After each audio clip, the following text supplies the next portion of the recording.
Dr. Christian Jordal. I'm a licensed marriage and family therapist. I'm also the chair of the Department of Counseling and Family Therapy at Drexel University.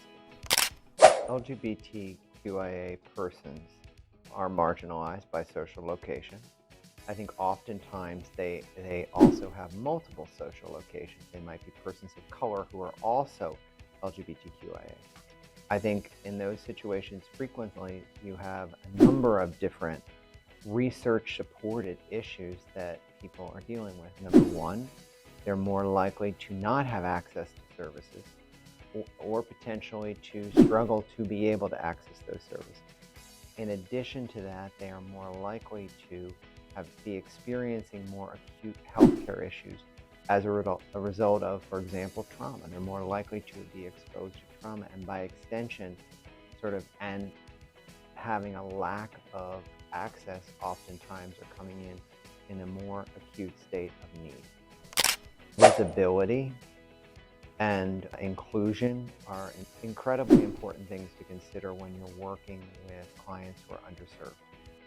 I think that what that looks like is you will see organizations that by mission identify themselves as inclusive and supporting LGBTQIA organizations are more likely to, individuals who identify as such are more likely to feel physically and emotionally safe in those settings.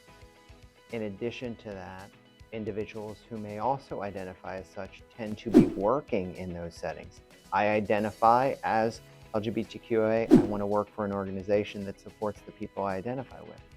Being able to serve an LGBTQIA community requires training to understand the experience of those persons and to think about how it is that changes the way in which we assess, we engage with our clients in those healthcare interactions.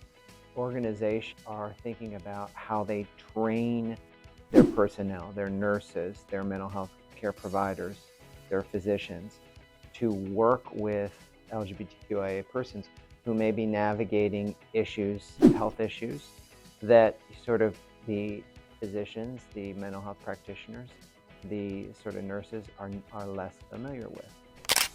Think about the intersection of identity. What I mean by that is that people may be LGBTQIA, but they also may have other intersecting identities. And so then I begin to think about the physical environment in which I invite my clients to come into. How is it that has representations, visual representations, pictorial representations that clients can identify with? How is it that I have a neutral bathroom space available for clients? How is it that my office is accessible to the uniquely abled? There's a level of consideration that you have to put into the physical environment in which you're bringing clients into. In addition to, how is it that I, as a practitioner, not only am seeking training in understanding the experience of others, but also how am I socially locating and identifying myself in those interactions as a way to help the client orient, how do I identify versus how do they identify, and really putting them at ease around being able to have conversations about that.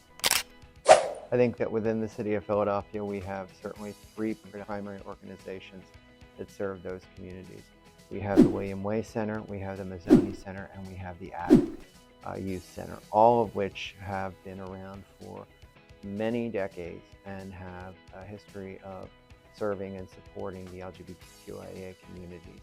I also think at the same time, with regard to services, there are many additional organizations, whether it be the Drexel Counseling Center, whether it be practitioner private practices, whether it be community-based agencies throughout the Philadelphia region, that when you review their Google presence, when you look at their web pages, they will specifically be highlighting or identifying LGBTQIA persons, whether they be staff, whether they be clients, when they can, for confidentiality reasons.